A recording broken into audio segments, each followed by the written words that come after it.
Okay, we're working on the front differential. There's not any videos really out there about how to properly shim these. And I wanted to show you guys on the it's a 10-SCTE.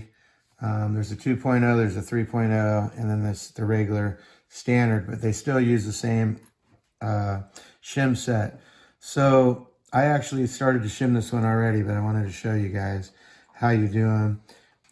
So anyway, you'll see that on this case, there's two shims right there that I had on.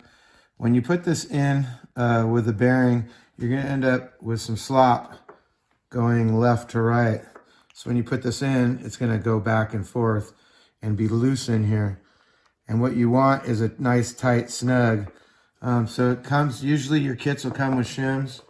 I tried 2 shims here on this one. So you just put the shims in first. Like I said, it comes with shims.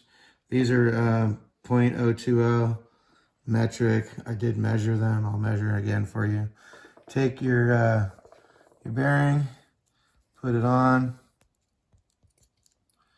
slide it on with your fingers, and then just to make sure that it's on all the way, I'm using a 11 millimeter 6-point, and I'm just gonna in my hand hold it.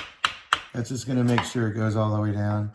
Now when I put this in, you're gonna see that it's actually a little bit tight. It doesn't just drop in there anymore, which is actually a good thing, because if you listen, it snaps in now.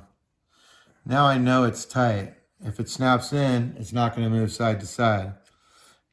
Now what you gotta do is worry about your play on your ring gear to your pinion gear. Now, normally I would have my shaft on here and locked down so that it wouldn't move, but I don't have one right now. I'm just building this as a spare. So if you look, I can push it in and out. I'm gonna go ahead and hold it out, hold my finger on the gear here, and I should get just a little tick tick, kind of like when you adjust your spur gear. You want just a little bit of play on it. And I do have just a little bit of play, and it's not making too much noise. Now what you can do, and as you see, I put the 2 shims on the gear side to push it closer. So on this particular, this is my front differential. I use 2 shims just for your guys' knowledge there. Then I'm gonna go ahead and put this on. And again, it's gonna be a little tight because of the 2 shims, but it's on now and everything's good. Now we just want to tighten the 2 bolts on the bottom, the 2 bolts on the top, and then do that again. Make sure that you have just a little bit of play. If it's too tight, then take 1 shim out, put it over to the other side, and see how that works.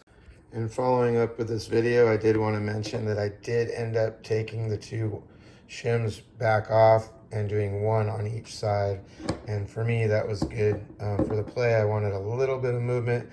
I found that when you make them too tight, that they tend to wear the gears out quicker. So you want a little bit of movement. So I have 1 shim on each side. That's basically how you want to adjust the diff. You want to do this on the front and the rear diff. It's the same procedure on both. Again, these shims right here, I measured them. They came with my kit. I put them in and they were 0.18. Anyway, that's how it works. Hope that helps you guys out. All right, thanks for watching.